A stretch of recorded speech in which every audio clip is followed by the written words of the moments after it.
बिस्मिल्लाहिर्रहमानिर्रहीम। अस्सलाम वालेकुम रहमतुल्लाहि वबरकातुहू। इस वाक़ये में सुल्तान सलाहुद्दीन अय्यूबी की ज़िंदगी पर एक बहुत बड़ा बदकारी का दाग लगने के बारे में आपको आगाह किया जाएगा। आधी रात का वक्त हो चुका था। सलाहुद्दीन अय्यूबी जो कि मुस्तकिल का सुल्तान था, उस पर एक शारिया नामी लड़की ने बदकारी का इल्ज़ाम लगा दिया था। काजी बिन रसूल जो कि सुल्तान सलाहुद्दीन अय्यूबी का उस्ताद भी था, सब इस वक्त मुख्तर को सुनने का वाला था।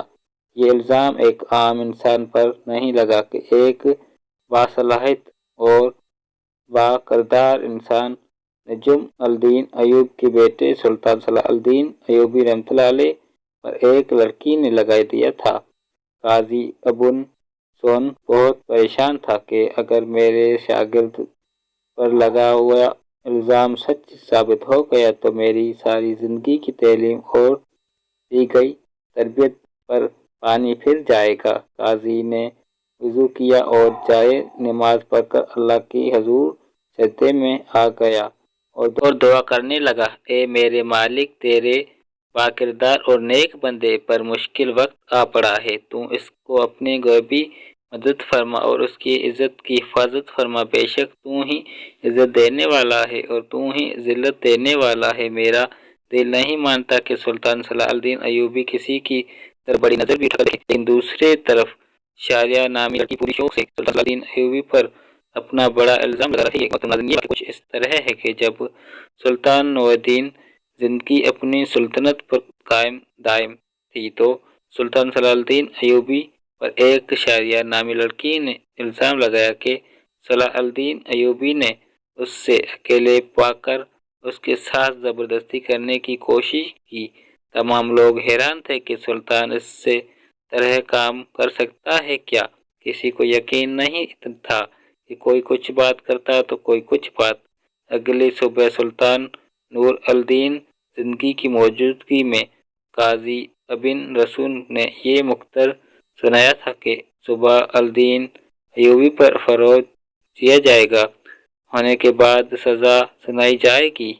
सलाहुद्दीन अय्यूबी रहमतुल्लाह अलैह रात को सारी रात बुखार में तड़पता रहा, अल्लाह से दुआ करता रहा, ए मेरे मालिक, तू ही मेरी मदद फरमा, तू ही मेरी बेहतर जानता है, तू ही सबसे सच्चा है। बेशक मेरी मदद करने वाला सिर्फ तू ही है। सुबह का वक्त हुआ। सुल्तान सलाहुद्दीन अय्यूबी का बुखार बहुत ज्यादा था। सलाहुद्दीन ने वज़ू किया और नमाज के लिए खड़े हो गए। नमाज खत्म करने के बाद अल्लाह की हुजूर सजदे में आकर दुआ मांगने लगे। कहा, मेरे मालिक, तू ही मेरी इज्जत रखना। वो दिन नजुम अल-दीन अय्यूब खानदान के लिए बहुत ही अजीब दिन था। लोग बड़ी बेताजीब से उसे लम्हे का इंतजार कर रहे थे कि जब सुल्तान नूर अल-दीन जिंदगी की मौजूदगी में काजी बिन सुन से मुकद्दर की को सुनेंगे और सुल्तान सलाहुद्दीन अय्यूबी के साथ क्या होने वाला है, क्योंकि उस वक्त भी कुछ लोग नूर अल-दीन जिंदगी के खिलाफ थे, जब कुछ लोग नूर अल-दीन जिंदगी के साथ थे। इसलिए लोग के जहन में मुख्तलिफ सवाल थे। सूरज तौल हो चुका था। सुल्तान नूरुद्दीन जिंदगी अपनी दरबार में आ चुका था और उसके बाएं जानब काजी बिन रसूल का तख्त था और नीचे सलाहुद्दीन अय्यूबी था, हाथ बांधे खड़ा था। थोड़ी देर के बाद काजी ने फराद जुर्म पढ़कर सुनाया और फरोज जुर्म पढ़ने के बाद काजी सुल्तान सलाहुद्दीन से मुखातिब हुआ और कहा कि तुम्हें अपनी सफाई में बोलने का पूरा हक है।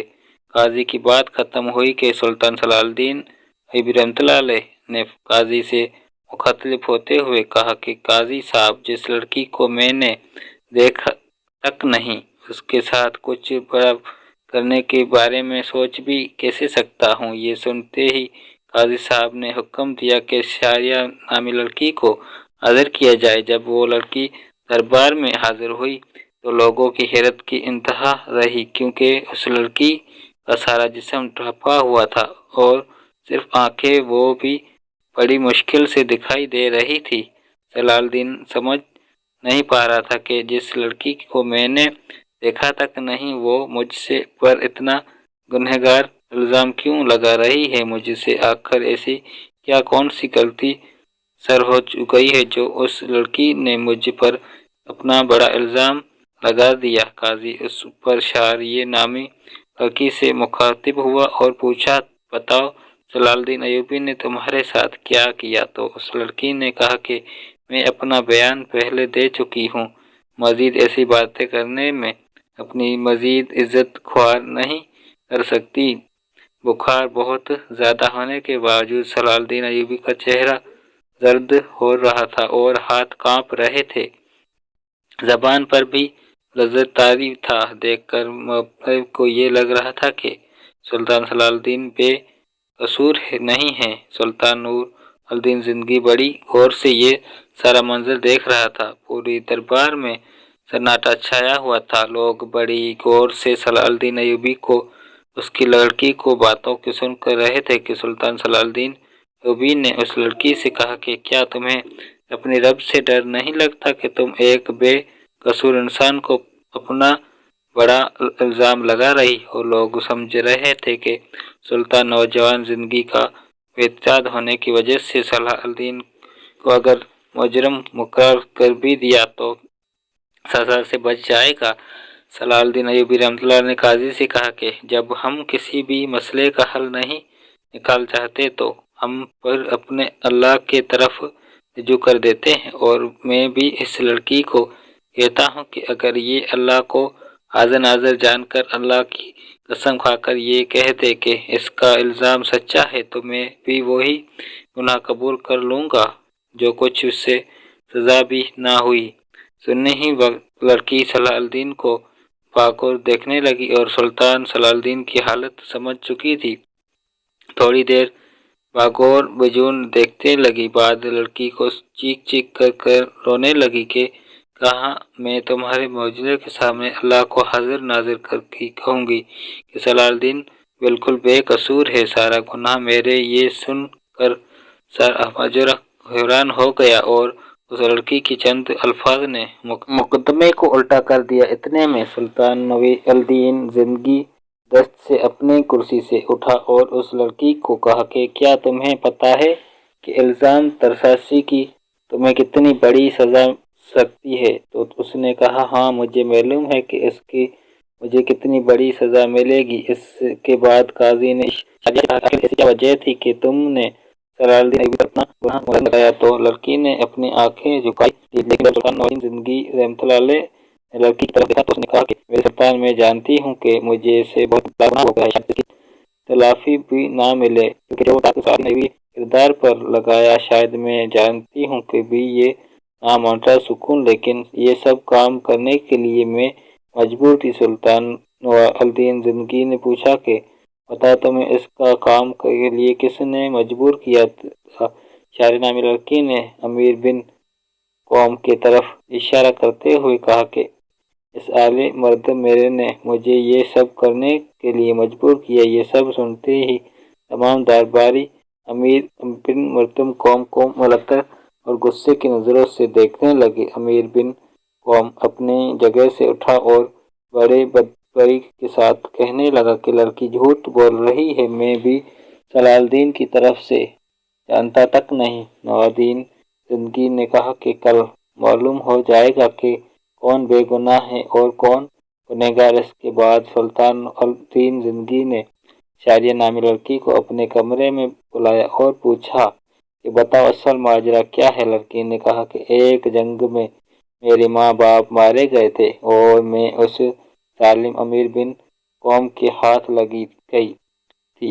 ये मुझ पर इंतहाई जुल्म करता था, बेहद तशद्दुद करता था और शाही खंजर के 5 करने के बाद उस लड़की के पीठ पर खोल के निशान भी दिखा दे गए। और इधर सुल्तान नूरुद्दीन ज़िंदगी की खास जासूस से शारिया और अमीर बिन कौम के बारे में सारी मालूमात इकट्ठी कर लेते थे और उनके आस पास ताल्लुक सुल्तान सामने बेनकाब कर दिया। और देखकर सुल्तान ने अगले दिन पूरी माजरे को एक जगह पर इकट्ठा करने की दावत दी। और दावत से इसलिए थी कि काजी बिन अबी को सजाओं के सामने दिखा सके। تمام لوگ بڑے بڑے دور سے امیر اپن قوم کی حالت دیکھنے کے لیے جب اس کو میدان میں لایا گیا تو سخت زنجیروں میں جکڑا ہوا تھا۔ لوگ اس کو ملامت کی نظروں سے دیکھ رہے تھے۔